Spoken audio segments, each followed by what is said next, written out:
Indian stock मार्केटबद्दल एक खूप बर्ड आय व्ह्यू मला शेअर करायचा आहे. तर गेली 2 वर्ष भारतीय स्टॉक मार्केटमध्ये असे काही फार चांगले दिवस आपल्याला बघायला मिळाले नाही आहेत. त्याचं मेन कारण असं आहे की फॉरेन इन्स्टिट्यूशनल इन्व्हेस्टर्सनी भारतात गुंतवणूक केलेली नाही.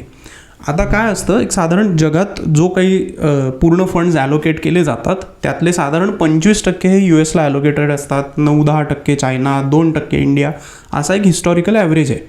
तर गेल्या वर्षी पूर्ण जगामध्ये तयार झालेल्या इन्स्टिट्यूशनल इन्व्हेस्टमेंटच्या 80% गुंतवणूक ही फक्त अमेरिकेत झाली आणि भारतामध्ये जे 2% होत होती ती अर्ध्या टक्क्यापेक्षा कमी झाली. हे सगळं काय झालं तर AIमुळे. भारतीय स्टॉक मार्केटची टोटल साईज ही 4.5 ते 5 ट्रिलियन डॉलर्सची आहे. एनव्हिडिया एका कंपनीची साईज 4.5 ट्रिलियन डॉलरची आहे. म्हणजे अमेरिकेत गुंतवणूक करण्यासाठी एवढ्या संधी आहेत आणि मुळात AI सारखा जो काही एक जनरेशनल शिफ्ट येतो आहे तो भारतामध्ये नाही आहे. तर इथे गुंतवणूक करणार कशात? म्हणून भारतासारख्याच व्हिएतनाम आणि एशिया पॅसिफिक इतर सगळ्या इमर्जिंग मार्केटमधनं बऱ्यापैकी पैसा बाहेर काढला गेला. साधारण 1.5-2 लाख कोटी रुपयांचे शेअर्स विकले गेले. रुपया विकून, म्हणजे रुपयामध्ये आपल्याला हे पैसे मिळत होते, तो विकून डॉलर विकत घेतला गेला. म्हणून रुपयाची घसरण झाली, रुपयाचा सप्लाय वाढला आणि तो सगळा पैसा US मध्ये गेला.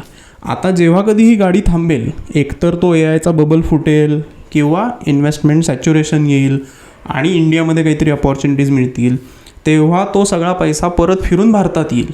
आणि गंमत बघा, हे सगळे अमेरिकन आणि इन्स्टिट्यूशन्स जे काही फॉरेन इन्स्टिट्यूशन्स जे आहेत, जेव्हा ते डॉलर विकतील आणि रुपया विकत घेतील तेव्हा त्यांना 95 रुपये मिळणार आहेत $1 दिल्यानंतर, किंवा पुढच्या काळात जेव्हा कधी रुपयाची किंमत काही 97, 98, 100 रुपये असेल तेव्हा. सो या कन्व्हर्जन रेटमध्ये सुद्धा त्यांना जवळजवळ 20-25% फायदा आहे. अशा या सगळ्या गणितांमुळे भारतीय स्टॉक मार्केटमध्ये सेक्युलर बुलरन म्हणजे सर्वसमावेशक वाढ आपल्याला दिसलेली नाही आहे. काही डिफेन्सच्या पॉकेटमध्ये असेल किंवा स्पेशालिटी केमिकल्स असतील, हेल्थकेअरमध्ये असेल, काही आपल्याला छान बूम मिळाली. बट जसं US मार्केट ऑल टाईम हायला आहे तसं इंडियन मार्केट नाही आहे. आणि मग आता हे इराण आणि US वाला तो तर प्रॉब्लेम आहेच, तोही मी पुढच्या एका रीलमध्ये जरूर डिस्कस करेन. तर थोडी आर्थिक गणितं समजून घेण्यासाठी काही लाँग फॉर्मचे हे रील्स मी आता पोस्ट करणार आहे.